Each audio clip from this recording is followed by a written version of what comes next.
Test പരമ്പര പൂർത്തിയാവുന്നതിന് മുമ്പേ off spinner R Ashwin വിരമിച്ചത് ക്രിക്കറ്റിൽ വിവാദങ്ങൾക്ക് തിരികൊളുത്തിയിരിക്കുകയാണ്. ഓസ്ട്രേലിയയുമായി 2 ടെസ്റ്റ് മത്സരങ്ങൾ കൂടി ബാക്കി നിൽക്കെയാണ് അശ്വിൻ്റെ വിരമിക്കൽ. പിറ്റേ ദിവസം രാവിലെ തന്നെ അശ്വിൻ ഇന്ത്യയിൽ മടങ്ങിയെത്തുകയും ചെയ്തു. ടീമിൽ അവസരങ്ങൾ കുറയുന്നതും അശ്വിനെ പെട്ടെന്നുള്ള വിരമിക്കലിന് പ്രേരിപ്പിച്ചെന്നാണ് സൂചന. ടൂർണമെന്റ് പൂർത്തിയാവും മുമ്പ് അശ്വിൻ വിരമിച്ചതാണ് പുതിയ വിവാദങ്ങൾക്ക് തുടക്കമായത്.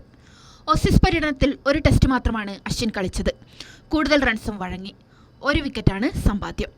എന്നാൽ പെർത്തിലും അഡ്ലൈഡിലും പേസർമാർക്ക് അനുകൂലമായിരുന്നു പിച്ച്.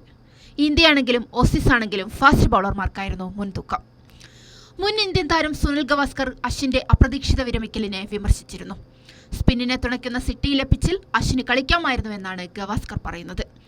ഏകദിനത്തിലും T20യിലും അശ്വിന്റെ കാലം കഴിഞ്ഞുവെന്നാണ് വിമർശകരുടെ വിലയിരുത്തൽ. ടെസ്റ്റിനാണ് ഈയിടെ ഇന്ത്യൻ ടീമിൽ കൂടുതലും എത്തുന്നത്.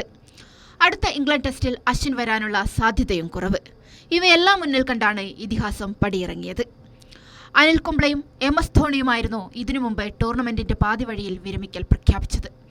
കുംബ്ലെയുടെയും ധോണിയുടെയും വഴിയിൽ അശ്വിനും മടങ്ങി. Sports desk, Kairali news.